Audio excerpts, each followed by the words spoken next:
जिज्ञासु मित्रों, बहुत बहुत अभिनंदन है आप सभी का दिव्य सृजन में। आज फिर हम यहाँ पर लाइव चर्चा का कार्यक्रम लेकर उपस्थित हो गए हैं और आज का जो विषय है पतंजलि योग सूत्र पर हम आगे बढ़ते हुए हम यह चर्चा करेंगे। तो आगे बढ़ते हुए जब हम ये चर्चा करेंगे, जो आज का विषय है वह है पर काया प्रवेश की सिद्धि। जी हाँ, पर काया प्रवेश की सिद्धि। पर काया प्रवेश का अर्थ क्या है? पर काया प्रवेश का जो अर्थ है वह है दूसरी काया में प्रवेश करना,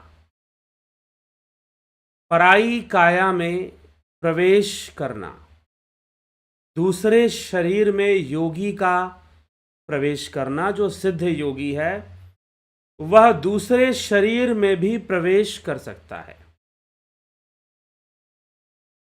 और ऐसी कई घटनाएं हमें सुनने को पुराणों की कथा में या फिर कुछ महापुरुषों की जीवनी में हमें प्राप्त होता है कि जहां पर किसी सिद्ध योगी ने पर काया प्रवेश किया हो। जी हाँ, तो पर काया प्रवेश की सिद्धि क्या है और इसकी व्याख्या, इसका वर्णन महर्षि पतंजलि किस प्रकार से कर रहे हैं, आज हम उसी को समझने का प्रयास करेंगे। जी हाँ, तो सूत्र क्या कहता है पहले देखें। यद्यपि इससे पहले के सूत्रों में बुद्धि और जीवात्मा की चर्चा महर्षि पतंजलि ने इस रहस्य को प्रकट किया है और इनमें जो भिन्नता है उसका संयम करने से पुरुष तत्व का ज्ञान होता है, प्रकृति पुरुष का भिन्न भिन्न ज्ञान होता है। आगे सिद्धि स्वरूप में उन्होंने कहा कि जो पंच ज्ञानेंद्रियां हैं उन वो सिद्ध हो जाती, उनकी सिद्धि प्राप्त हो जाती है। ऐसा होने से आंखें वह भी देखती हैं जो नहीं देख सकती, कान वह भी सुनता है जो नहीं सुन सकता, लेकिन फिर भी यह जो सिद्धियां हैं ये सब की सब, यह पंच इंद्रियों की जो सिद्धियां हैं, पंच ज्ञानेंद्रियों की जो सिद्धियां हैं, वह सब की सब समाधि में बाधा है। वह सब की सब समाधि में बाधा है, समाधि प्राप्ति में बाधा बन जाती हैं। तो अब चलिए हम आगे बढ़ते हैं और महर्षि पतंजलि पर काया प्रवेश की सिद्धि का वर्णन करते हैं। तो वह पर काया प्रवेश की सिद्धि का वर्णन किस प्रकार से कर रहे हैं इन सूत्रों में। योग सूत्र के जो सूत्र हैं उनके अंतर्गत हम उनको समझने का थोड़ा प्रयास करें कि किस प्रकार से इसकी व्याख्या हो रही है। तो विभूतिपाद के अंतर्गत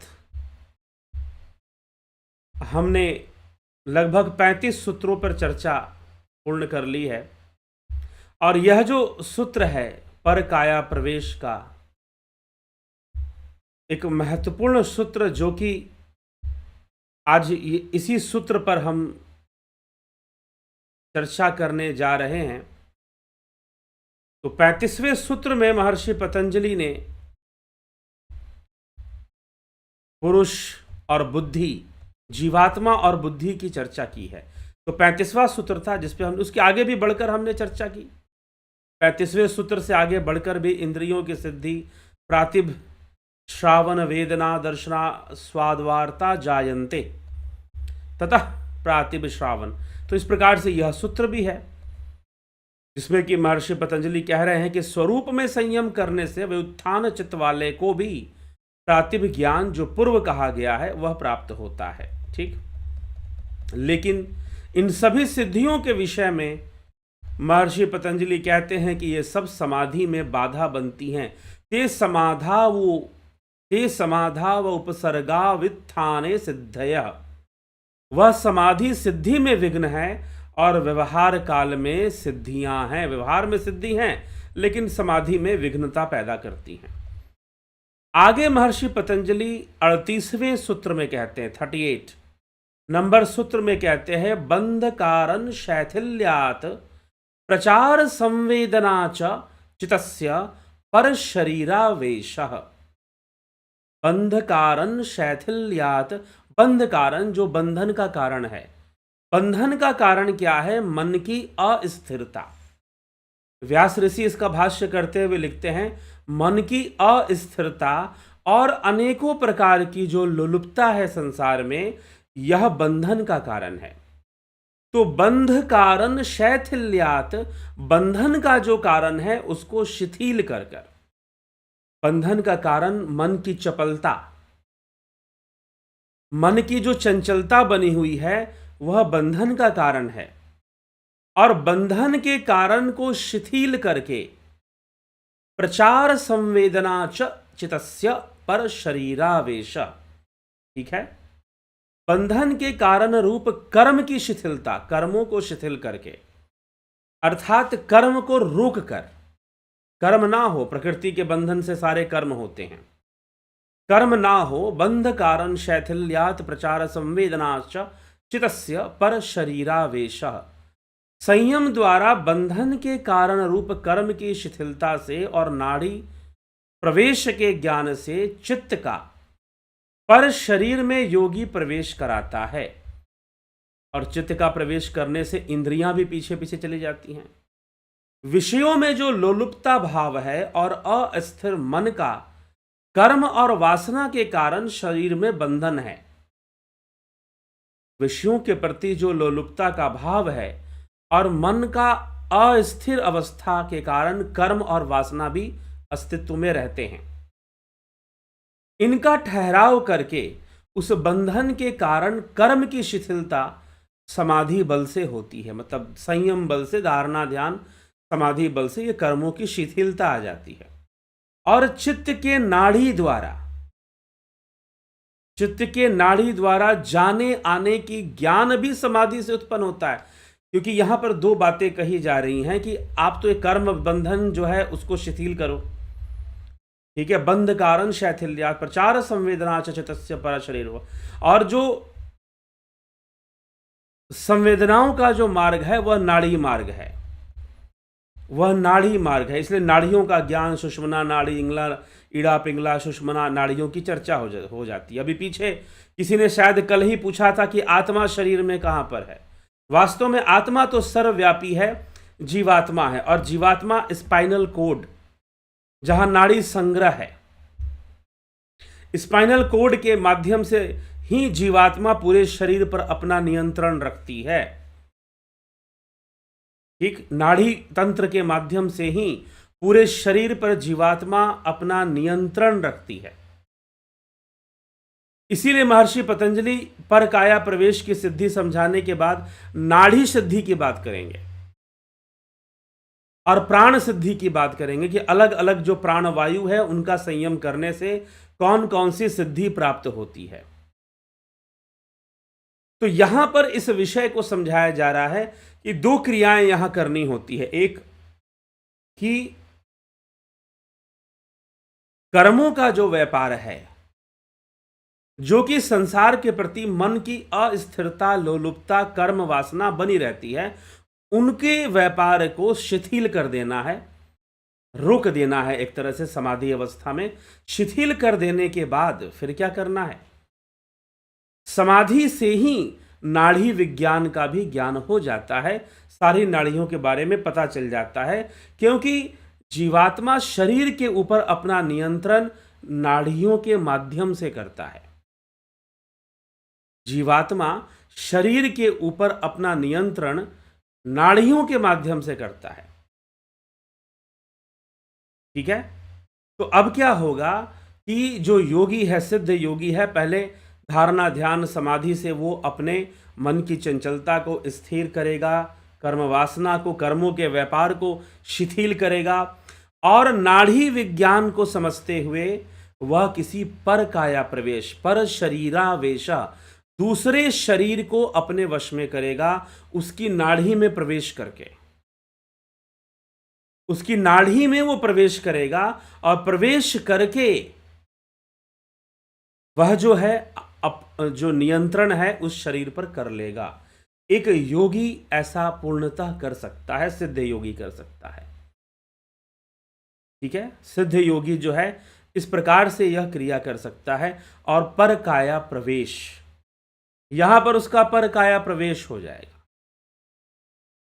तो इस प्रकार से, इस तरह से शास्त्रों में, इतिहास में, हम कह लें महापुरुषों के इतिहास में पर काया प्रवेश की कुछ घटनाएं आती हैं।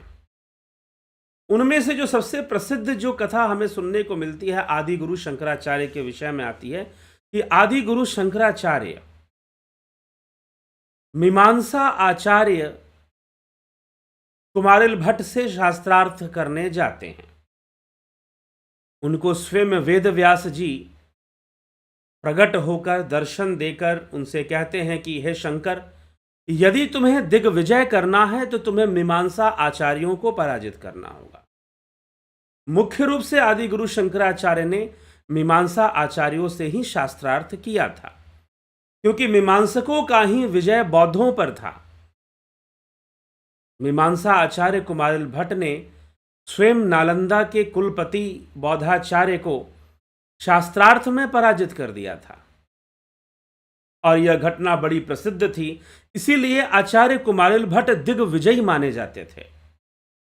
भट्टाचार्य दिग्विजयी माने जाते थे क्योंकि वह मीमांसा आचार्य थे, पूर्व मीमांसा शास्त्र के आचार्य माने गए हैं और उन्होंने अपने कर्म सिद्धांत से, मीमांसा मुख्य रूप से, मीमांसा का जो धर्म विचार है वो कर्म विचार है। वास्तव में कर्म को ही धर्म माना गया है, तो और है भी कर्म धर्म, इसमें कोई संशय भी नहीं है।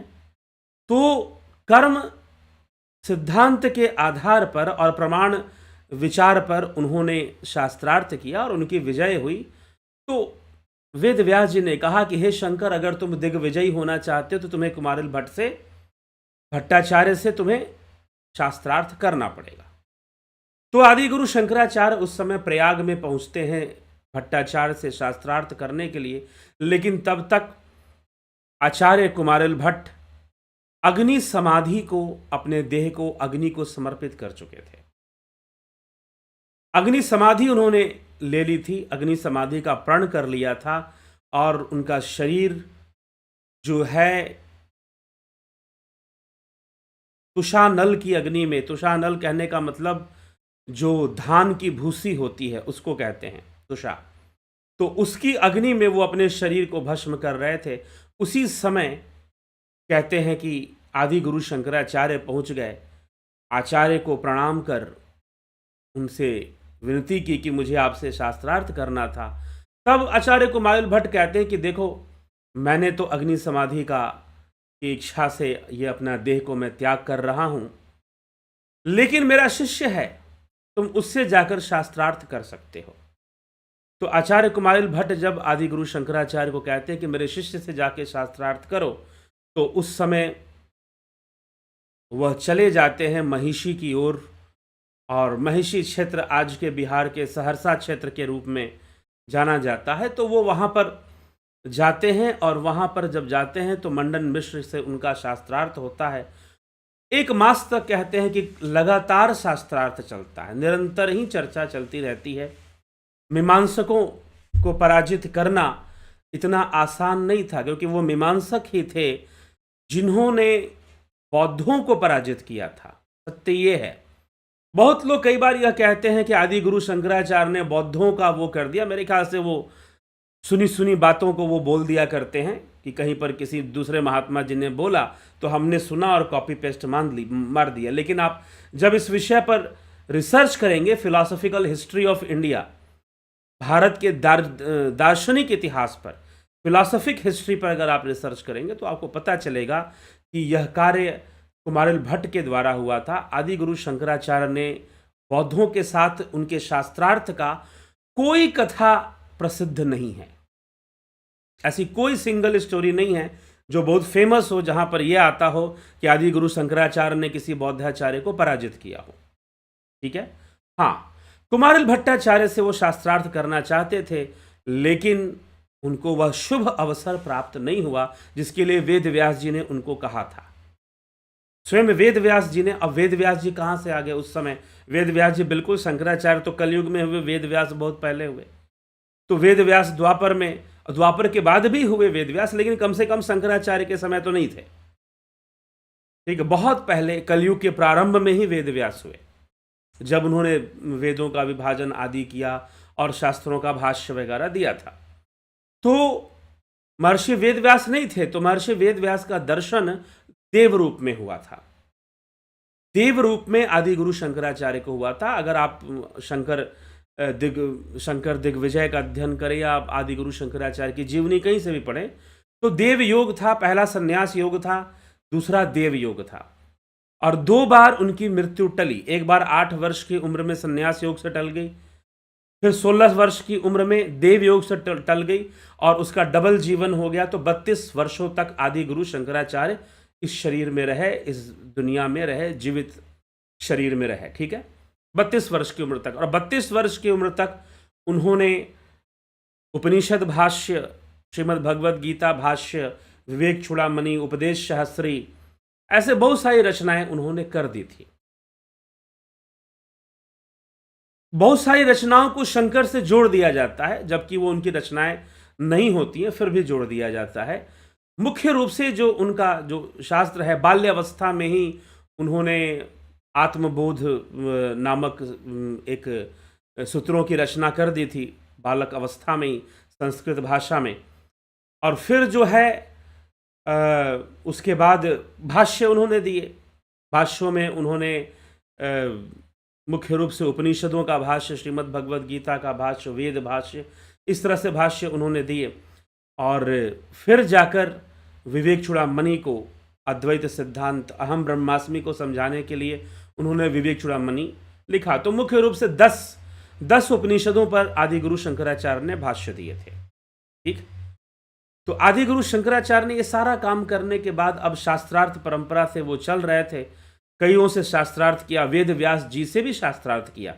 जब वो देव रूप में आए तो शास्त्रार्थ के लिए ही आए, तो शास्त्रार्थ हुआ, उनको भी पराजित किया। लेकिन जिनको वेद व्यास को पराजित करने का अवसर मिला, वो भट्टाचार्य से शास्त्रार्थ का अवसर उनको नहीं मिला। अगर वास्तव में भट्टाचार्य से शास्त्रार्थ आदि शंकराचार्य का हुआ होता तो पता नहीं इतिहास कुछ और ही होता, क्योंकि जिसकी प्रशंसा और जिसका गुणगान स्वयं वेद व्यास जी ने किया, आदि गुरु शंकराचार्य के समक्ष वेद व्यास जी ने कहा कि इस समय अगर कोई दिग्विजय है तो वो कुमारिल भट्ट हैं, और अगर तुम अपने इस यात्रा को दिग्विजय करना चाहते हो, तुम अपने शास्त्र, तुम अपने अद्वैत मत को प्रतिष्ठित करना चाहते हो, तो तुम्हें बिना कुमारिल भट्ट को पराजित किए यह संभव नहीं है।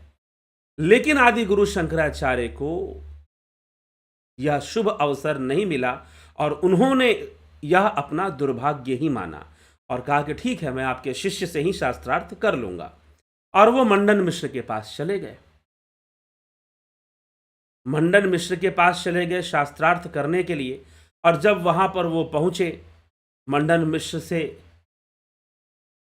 मिले और मिलकर शास्त्रार्थ के लिए कहा, तो कहते हैं कि मंडन मिश्र से क्या शास्त्रार्थ करेंगे। पहले तो मंडन मिश्र ने अपने तोते को ही आगे कर दिया था कि पहले मेरे तोते का ही प्रश्नों का उत्तर दे दो। उनका तोता भी संस्कृत बोलता था, और तोता भी संस्कृत का ही पाठ करता था, वेदों का पाठ कर लेता था।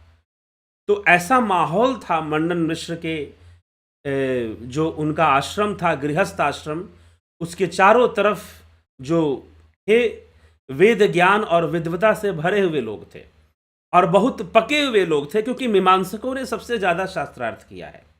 अगर इस विषय को आप समझना चाहते हैं तो फिलॉसफी कोर्स के अंतर्गत यह चर्चा आगे बढ़ेगी कि मीमांसा शास्त्र क्या है, अद्वैत शास्त्र क्या है, किस तरह की चर्चाएं हुई थी। तो चर्चा चली, लंबी चर्चा चली, लंबी व्याख्या चली, लेकिन शंकर बहुत ही निष्पक्ष व्याख्या करते थे, और निष्पक्ष व्याख्या करने के कारण उन्हें पराजित करना बहुत ही कठिन होता था। और वही कठिनता मंडन मिश्र को भी दिखाई दी कि भाई, इस व्यक्ति के अंदर तनिक भी किसी चीज के प्रति कोई आसक्ति नहीं है। ठीक है, और स्वीकार करने की बड़ी स्वीकार कर लेते थे किसी भी चीज को बड़ी आसानी से, जो बात है वो है। तो कर्म कांड का खंडन करना आदि गुरु शंकराचार्य का उद्देश्य नहीं था, उन्हें बस अद्वैत के महत्व को समझाना उनका उद्देश्य था। वो कर्म कांड को गलत ठहराना चाहते हैं या उसका खंडन करना चाहते हैं, ऐसा कोई उद्देश्य लेकर वो मंडन मिश्र के पास नहीं गए थे, लेकिन अद्वैत सिद्धांत को भी समझ लेना चाहिए, इस उद्देश्य को लेकर गए थे। और मंडन मिश्र पराजित होने लगे। जब पराजित होने लगे तो उनकी जो पत्नी थी अर्धांगिनी, जो उनकी अर्धांगिनी थी, वो भी प्रकांड विद्वान थी, विदुषी थी, शास्त्र के हर मत को भली भांति जानती थी। तो उन्होंने कहा कि ठीक है, मैं इनकी अर्धांगिनी हूं, तो अब मेरे पति अगर पराजित हुए तो मुझसे शास्त्रार्थ करना पड़ेगा। और उनसे शास्त्रार्थ होने लगा। सभी शास्त्रों पर चर्चा हुई, चाहे वो कर्म सिद्धांत हो, चाहे मीमांसा हो, सांख्य हो, योग हो, न्याय हो, वैशेषिक हो, वेदों के जितने भी मन है, उपासना कांड, ज्ञान कांड, कर्म कांड, सब पर चर्चा होती गई। अंत में देवी ने कामशास्त्र पर चर्चा की।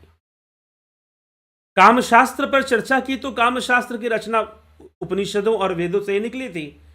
तब आदि गुरु शंकराचार्य ये नहीं कह सकते थे कि इस विषय पर मैं शास्त्रार्थ नहीं करूंगा। क्यों नहीं करूंगा? क्योंकि कामशास्त्र के भी जो सूत्र थे वह भी तो वेदों से ही आ रहे थे, तो ये कह पाना उनके लिए संभव नहीं था। तब उन्होंने कहा कि देवी देखो, मैं इस शरीर में सन्यासी रहा हूं, ब्रह्मचारी रहा हूं, अविवाहित रहा हूं, और मेरे जो बहुत सारे शिष्य हैं उनकी श्रद्धा इस कारण से है कि मैं अविवाहित हूं। ठीक यही कथा, कुछ इसी प्रकार की कथा आती है मच्छिंद्र नाथ के विषय में। योगी मच्छिंद्र नाथ जिनके शिष्य थे गोरखनाथ, तो उन्होंने तो विवाह कर लिया था और एक समय के लिए वो राजा बन गए, विवाह कर लिया, त्रियाराज में चले गए और उनके शिष्य बहुत भ्रमित हुए। ये कथा आदि गुरु शंकराचार्य जानते थे कि उनके शिष्य बहुत भ्रमित हुए। और हालांकि काल को लेकर बहुत सारी इसमें घटनाएं या मान्यताएं हैं कि किस किस काल में कौन सी बातें घटी हैं। तो मच्छिंद्र नाथ जी इस प्रकार से योगी थे, सन्यासी थे, लेकिन फिर विवाह कर लेते हैं, विवाहित हो जाते हैं। उनके शिष्य संशय में आ जाते हैं, स्वयं गुरु गोरखनाथ जी संशय में आ जाते हैं और जो है वो जाग मच्छिंद्र गोरख आया जगाने के लिए चले जाते हैं। अंततः उनकी मोह माया को, क्योंकि कई बार व्यक्ति को अपने सन्यासी वेश से ही आसक्ति हो जाती है, जैसे सुखदेव मुनि को हो गई। तो ये जो आसक्ति है, यह जो अहंकार है, वो बहुत ही सूक्ष्म है, वो अनेक रूप धारण कर सकता है और वो किसी रूप में आपके अंदर समा सकता है। तो आदि गुरु शंकराचार्य ने कहा कि मेरे शिष्य इस घटना से संशय में ना आए, इसीलिए मैं अपने इस शरीर में शास्त्रार्थ नहीं करूंगा। और आदि गुरु शंकराचार्य ने उस समय परकाया प्रवेश किया। एक राजा जिसकी मृत्यु हो गई थी, एक राजा जिसकी मृत्यु हो गई थी, उसके शरीर में वो प्रवेश करते हैं और कामशास्त्र की संपूर्ण विद्या की जानकारी को लेकर वह रानी के पास पहुंचते हैं शास्त्रार्थ करने के लिए। लेकिन तब देवी उभया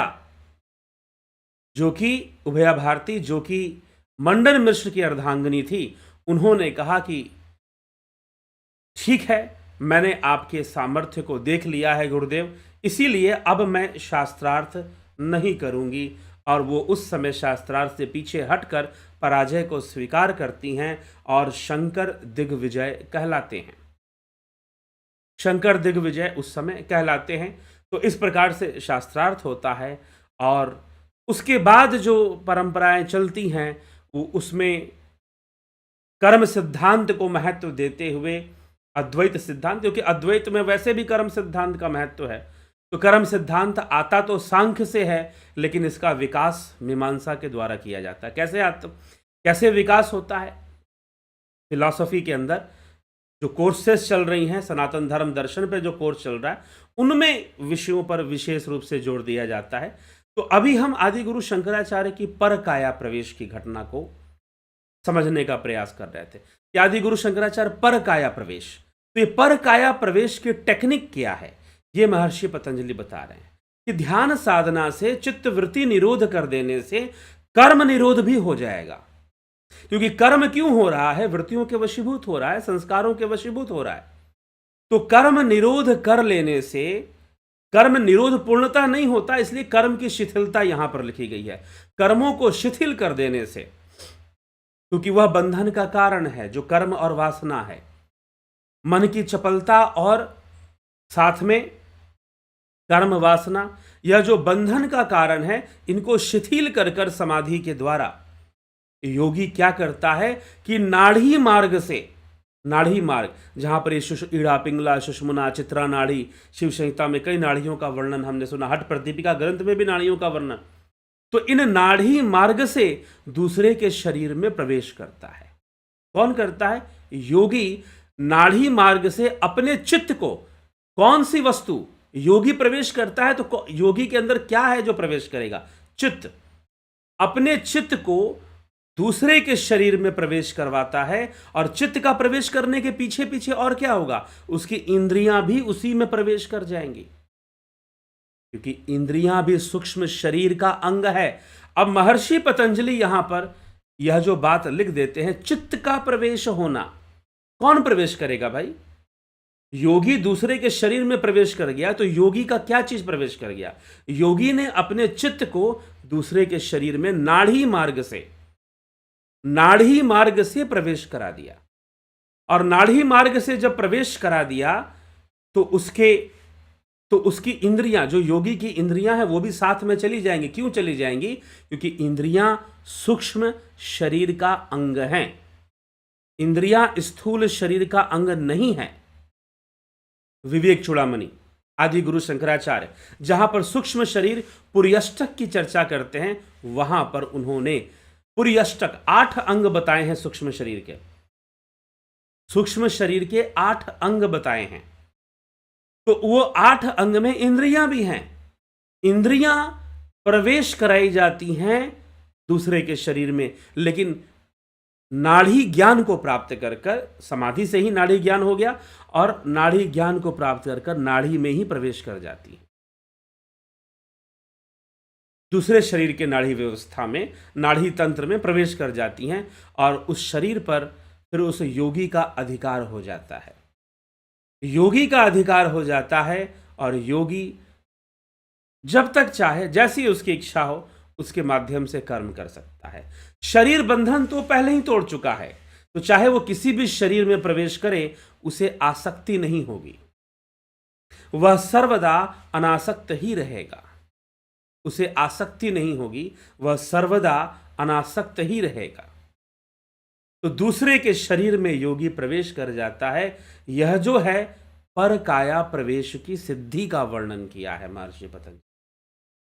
पर शरीरावेशः, पर शरीरा, दूसरे के शरीर को अपने वश में कर लेता है, दूसरे के शरीर में वो प्रवेश कर सकता है। लेकिन यह उसकी एकाग्रता शक्ति का ही परिणाम है, उसके संयम शक्ति का ही परिणाम है। धारणा ध्यान समाधि से ही तो ये सब संभव हो रहा है। ठीक, तो यह पर काया प्रवेश की शक्ति या पर काया प्रवेश की सिद्धि का वर्णन महर्षि पतंजलि इस प्रकार से यहां पर करते हैं। ठीक है, तो सबका जो प्रारंभ है वह अभ्यास से होता है, ध्यान से होता है, ध्यान योग से होता है। वर्षों तक और एक जन्म से दूसरे जन्म तक ध्यान योग का अभ्यास करते हुए, साधना का अभ्यास करते हुए योगी ऐसी सिद्धियों को प्राप्त कर पाता है, संयम को प्राप्त कर पाता है।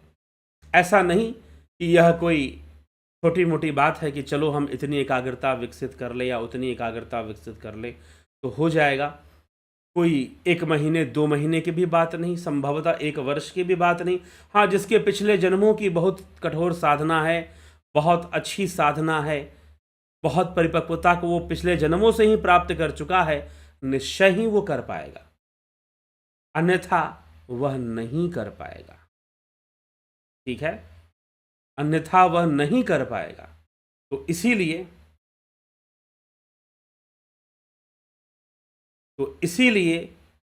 जो है योगी का जो चित्त है वह प्रवेश करता है, और चित्त के पीछे उसकी इंद्रियां भी प्रवेश करती हैं, और उसका पूरा नियंत्रण उस शरीर पे आ जाता है। तो ध्यान योग से प्रारंभ होगा और ध्यान योग का जो ऑनलाइन कोर्स है 20 नवंबर से शुरू हो रहा है। ठीक है, 20 नवंबर से यह कोर्स ध्यान योग का कोर्स शुरू हो रहा है।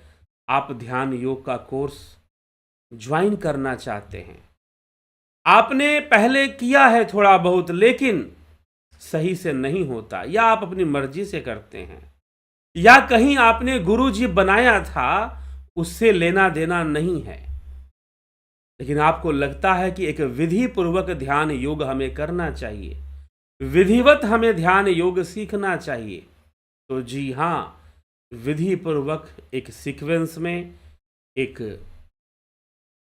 क्रमबद्ध यह कार्यक्रम है और यह क्रमबद्ध कार्यक्रम आपको ध्यान योग के कोर्स में मिलता है। तो ध्यान योग का कोर्स आप ज्वाइन कर एक सिस्टम में ध्यान योग सीखेंगे, कोई जल्दबाजी नहीं, जो एक प्रोटोकॉल होना चाहिए ध्यान योग करने का, उसमें आप चलेंगे और आप ध्यान योग सीखेंगे और लाभान्वित होंगे। ठीक है, नहीं तो कोई कुछ करवा रहा है, कोई कुछ करवा रहा है, कोई कुछ करवा रहा नहीं। शास्त्र विधि क्या है ध्यान योग करने की? हट प्रदीपिका ग्रंथ में किस रास्ते से ले जा रहे हैं स्वात्माराम जी? नादा अनुसंधान, ध्यान योग, राजयोग की यात्रा करवा रहे हैं। कैसे करवा रहे हैं? हठ योग का उद्देश्य राजयोग की प्राप्ति है, लेकिन किस प्रकार से, कौन सा क्रम है, किस किस कैसे आगे बढ़ें कि गहरे ध्यान में हम उतर सकें, कैसे आगे बढ़ें कि गहरे ध्यान में हम उतर सकें। ठीक है, तो गहरे ध्यान में उतरने की आवश्यकता है। तो गहरे ध्यान में उतरने के लिए एक सिस्टम चाहिए, उससे ध्यान करोगे तब। नहीं तो कुछ लोग बेचारे ध्यान भी करते हैं, कुछ कंफ्यूज हो जाते हैं, किसी को किसी का कंफ्यूजन है, किसी को किसी चीज़ का कंफ्यूजन है। तो बहुत सारी एक व्यवस्था बननी चाहिए, एक प्रोटोकॉल होना चाहिए कि भाई ऐसे ही साधना करनी है। तो निश्चय ही हम एक सिस्टम में, और उस सिस्टम के पीछे कारण होना चाहिए कि वाई, क्यों इस सिस्टम को मानना है। इसलिए मानना है क्योंकि वही तरीका है, शास्त्र विधि वही है ध्यान योग की। तो इसलिए यह उस प्रोटोकॉल पर बेस्ड यह कार्यक्रम है ध्यान योग का, उस प्रोटोकॉल पर बेस्ड यह कार्यक्रम है ध्यान योग का, एक सही विधि। और कई लोग प्रश्न लेकर आते हैं कि मुझे एनर्जी ब्लॉकिंग हो जाती है, मुझे ये समस्या। और कई लोग तो भाई गुरुजी लोगों ने इतना अपनी पूजा करवाने के चक्कर में गुरुजी लोगों ने ऐसी चीज़ें प्रचार भी कर दी हैं कि जिससे कि शिष्य समाज भ्रमित रहता है, और कई बार वो भ्रम में रहना ही पसंद करता है। समस्या ये है कि उसे भ्रम का ही नशा हो गया है और वो भ्रम में रहना ही पसंद करता है। उनकी तो कोई सहायता ही नहीं की जा सकती जब तक वो भ्रम को दूर करने के लिए कोशिश नहीं करेंगे। वो भ्रमित वाली अवस्था में ही बने रहने अपने आप को सही मानने लग जाते हैं। तो चलिए कोई बात नहीं, लेकिन कहीं से आपने कोई गुरु भी बनाया हो, चाहे कुछ भी हो, ध्यान योग की प्रक्रिया से यहाँ पर आप जुड़ सकते हैं और ध्यान योग को सीख कर आप एक सही विधि से ध्यान योग के मार्ग पर आगे बढ़ सकते हैं। ठीक है, तो यही है। और ये जो भी आपकी विधियां हैं यहाँ जो भी बताई जाती है, जो हमारे योग शास्त्र से निकलता है, वही सब सारी चीज़ों का ही यह एक सम्मिलित एक कोर्स है, जो कि एक पद्धति पे आधारित है, शास्त्र पद्धति पे आधारित है। नहीं तो बहुत सारे लोग बहुत तरह का ध्यान करवा देते हैं। कुछ लोग तो मुझे भी कहते हैं तुम आप अपना बताइए, शास्त्रों का छोड़िए। कई बार कुछ लोगों ने कमेंट किया, मेरा कोई उद्देश्य नहीं है अपना कुछ बता। स्वामी विवेकानंद जी ने यही तो कहा था कि जो अपना बताने में लगेगा और बोलेगा कि मैं वेदों से कुछ ज़्यादा जान गया हूँ, ऊपर का जान गया हूँ, समझो वो मिथ्या भाषण कर रहा है, वो आपको कहीं ना कहीं भ्रमित करने में लगा हुआ है। ये मेरे नहीं, स्वामी विवेकानंद जी के वक्तव्य हैं, उन्होंने ये बात कही, क्योंकि उन्होंने भी अपना कुछ नहीं बताया। वास्तव में अपना क्या बताओगे भाई? अपना है ही क्या? आत्मा ही तो है, उसी को तो जानना है, निज स्वरूप को ही तो जानना, वही तो अपना है। और निज स्वरूप को जानने का मार्ग ही योग है, निज स्वरूप को जानने का मार्ग ही ध्यान योग है। वास्तव में जो ध्यान योग कोर्स है ये निज स्वरूप के लिए है, आत्म साक्षात्कार के लिए है, आत्मा की ओर आगे यात्रा करने के लिए है। ठीक है, तो यह सब बातें हमें समझना है, फिर आगे बढ़ना है। ठीक है, तो चलिए आगे बढ़ते हैं। ध्यान योग का कोर्स और साथ में प्राकृतिक चिकित्सा का कोर्स भी शुरू हो जाएगा 20 नवंबर से। आप सभी इसका लाभ उठाना चाहते हैं, अवश्य अवश्य इसका लाभ उठाएं, लाभान्वित हों। संपर्क कर लें, आप कांटेक्ट कर लें अगर ज्वाइन करना है। ज्वाइनिंग शुरू हो चुका है ध्यान योग के लिए। ये जो नंबर दिया है 9661802459, इस पर आप व्हाट्सअप मैसेज कर लें और कर ध्यान योग के बारे में जान सकते हैं। उसी प्रकार से प्राकृतिक चिकित्सा के भी कार्यक्रम में 9661 सेम नंबर है, 9661802459, इस पर व्हाट्सअप मैसेज करके आप जो है इसकी भी सारी जानकारी प्राप्त कर सकते हैं कि कैसे ज्वाइन करना है। 2 तरह के कोर्सेस हैं, सन मेंबरशिप और जुपिटर मेंबरशिप इसमें है। आप ज्वाइन करना चाहते हैं ज्वाइन करिए। हीलिंग भी सिखाया जाता है, हीलिंग का भी कोर्स चलता है, आप लाभ उठा सकते हैं। अवधेश कुमार जी, बहुत बहुत अभिनंदन है आपका। जगत नारायण जी, विक्रम सिंह जी, अर्जन भाई चौहान, पवन कुमार गुप्ता, राजू पाल, जयंती भाई पटेल, राम लखन राजपूत, शंकर प्रसाद जी, बलवंत सिंह गोहिल, राम गोपाल जागीर, नरसा राम प्रजापत, उत्कर्ष तिवारी, सुहास राणे, अवनी प्रधान, रुपेश सिंह राजपूत, उषा श्रीवास्तव, विंदेश्वरी मिश्रा, रूपलाल विश्वकर्मा, MKPD, घनश्याम सरोदे, रामविलास जी, कन्हाई कुमार, काशी नाथ, राम निवास मीना, AK त्यागी, विनोद के सूद, सविता नायक जी, लखिंद्र राम जी, गोविंद प्रसाद नीमा, जलाराम रायका, राजेंद्र चौहान, सतीश कुमार, विष्णु चंद्र मौर्य, बिमला शाह, योगेंद्र पंडित, शिखर शर्मा, दीपेश कडेल, बीखू कुचाड़िया, विनोद कुमार शर्मा जी, अनिल कुमार जी, बहुत अभिनंदन है। आकाश मजुमदार, गुरुजी मेरा एक क्वेश्चन है कि हमारे स्मृति क्या चेतना में रहता है या ब्रेन में रहता है? यदि चेतना स्मृति जो है उसका संबंध हमारे चित्त से है, चित्त में रहता है, बुद्धि से है, और बुद्धि भी सूक्ष्म तत्व है। जिसको आप ब्रेन कह रहे हो वो तो फिजिकल ब्रेन को आप कह रहे हो, ठीक है, फिजिकल ब्रेन को कह रहे हो।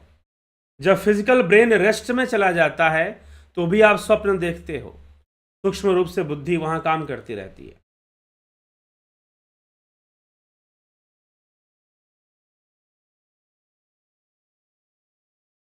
यदि चेतना में रहता है तो कई इंसान के ब्रेन में चोट लगने के बाद उसका याददाश्त, किसी किसी के साथ ऐसा होता है कि अगर तेज चोट लग जाए तो उसकी मेमोरी कुछ देर के लिए चली जाती है। जी हाँ, आपका ब्रेन एक्सेस नहीं करता,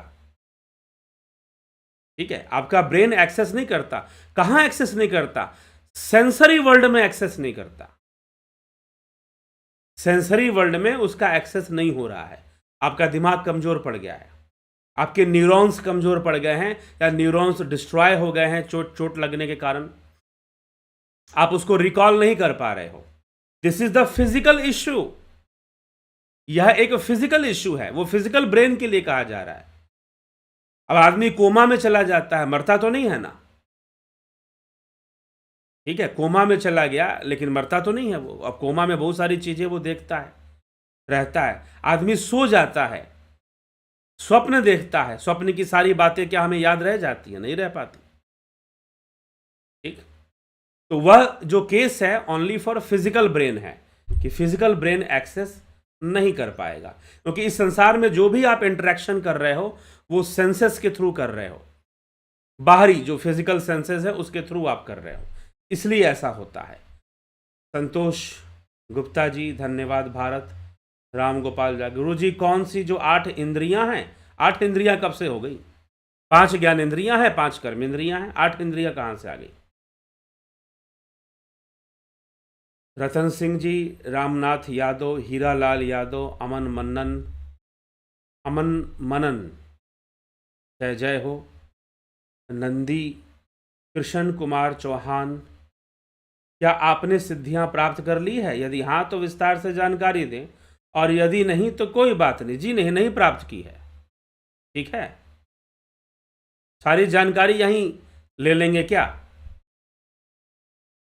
तो जय सच्चिदानंद। अब आप कहोगे कि भाई अगर आपने नहीं प्राप्त की हैं तो आप सुना क्यों रहे हैं? अरे भाई, नेट की परीक्षा में पूछा जाता है। अभी कुछ एक व्यक्ति आए, बोले कि आप फिलॉसफी पर जो है कोर्स कर रहे हैं, आप धर्म का दुकान चला रहे हैं। तो मैं कहा, दान दक्षिणा तो नहीं मांग रहा ना, फंडिंग तो नहीं ले रहा ना कहीं से, या डोनेशन मांग रहा हो कि आओ भाई डोनेट कर दो, ठीक है। तो अभी कोई था फिलॉसफी। और दूसरी बात कि पता नहीं लोग कहाँ से बुद्धि लाते हैं, थोड़ा सा एक्सपेरिमेंट करना चाहिए, रिसर्च करना चाहिए, तो आकर प्रश्न करने चाहिए, किसी तरह की बात कहनी चाहिए। अब जो फिलॉसफी पढ़ा रहे हैं यूनिवर्सिटी के अंदर, वो क्यों पैसा ले रहे हैं भाई?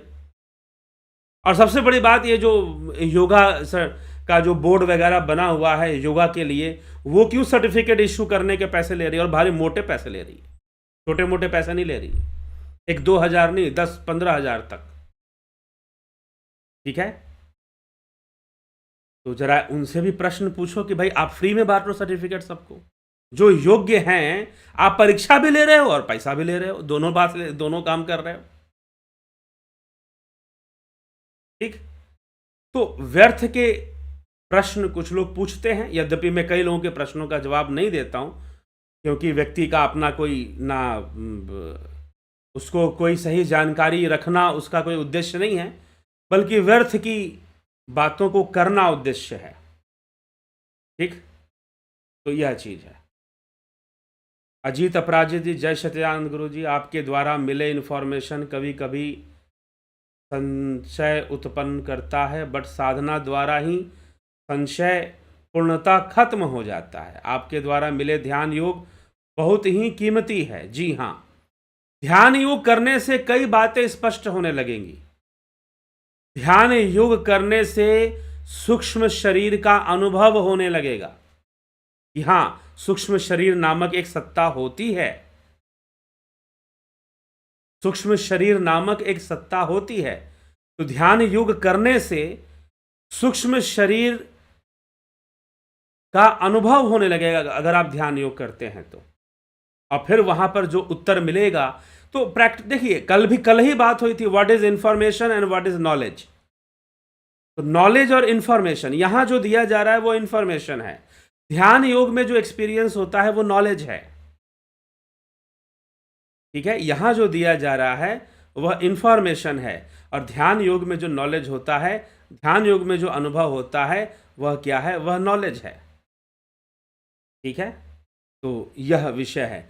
इसलिए जो अजीत जी लिख रहे हैं कि आप ध्यान योग सीख लिया, इन्होंने ध्यान योग का कोर्स इन्होंने कंप्लीट कर लिया है और ध्यान योग अपना करते हैं, तो कोई भी संशय इनको होता है, कोई बात नहीं समझ में आती है, तो जब ध्यान योग करते हैं तो वो संशय दूर हो जाता है और बात भी समझ में आ जाती है। बहुत अच्छी बात है अजीत अपराजित जी। साधना अच्छे से करते रहिए, ध्यान योग के मार्ग पर बढ़ते रहिए। धनराज सिंह राजपूत, चरण वंदना जी, अभिनंदन है आप सभी का। तो अभी इन्हीं विचारों के साथ मैं विराम दूंगा आज के इस कार्यक्रम को। कल फिर मिलेंगे 9 बजे लाइव चर्चा में। योग सूत्र पर ही चर्चा आगे बढ़ेगी। आगे की चर्चा जैसे कि उदान वायु, समान वायु, प्राण वायु, इन सब में संयम करके योगी को कैसी कैसी सिद्धियां प्राप्त होती हैं, उसकी भी चर्चा महर्षि पतंजलि कर रहे हैं। तो लगभग 2 या 3 वायुओं की चर्चा वो करते हैं और उनकी सिद्धियों की भी वो चर्चा करते हैं, ठीक है। तो चलिए, अभी हम आज इसी के साथ विराम देते हैं। ध्यान योग का कोर्स अगर कोई करना चाहता है, ज्वाइन कर सकता है। उसकी ज्वाइनिंग शुरू हो चुकी है, आप उसका लाभ उठा सकते हैं। फिलॉसफी कोर्स आप अभी ज्वाइन नहीं कर पाएंगे। अब जब वो कोर्स होगा, जरूर निश्चय ही अगले महीने भी वह कोर्स दोबारा से शुरू होगा, तो फिर आपको ज्वाइनिंग फिलॉसफी कोर्स अब नहीं मिलेगा। जिन लोगों ने ज्वाइन कर लिया वो कर लिया। ध्यान योग में अगर ज्वाइन करना है तभी तो आप ज्वाइन कर सकते हैं, और प्रैक्टिकल चीज़ है। फिलॉसफी कोर्स भी थ्योरेटिकल है, ध्यान योग प्रैक्टिकल है, ज़रूर इसका लाभ उठाएं। कई लोग ऐसे हैं जिन्होंने ध्यान योग किया है, फिलॉसफी भी ज्वाइन किया है। कई लोग ऐसे हैं जिन्होंने फिलॉसफी ज्वाइन किया है लेकिन अभी तक ध्यान योग नहीं किया है। तो मैं उनसे भी कहूँगा कि ध्यान योग का भी कोर्स ज़रूर कर लें। ठीक है, तो चलिए इसी के साथ आज के कार्यक्रम को यहाँ विराम देते हैं। कल फिर मिलते हैं 9 PM लाइव चर्चा में। बहुत बहुत आभार आप सभी का।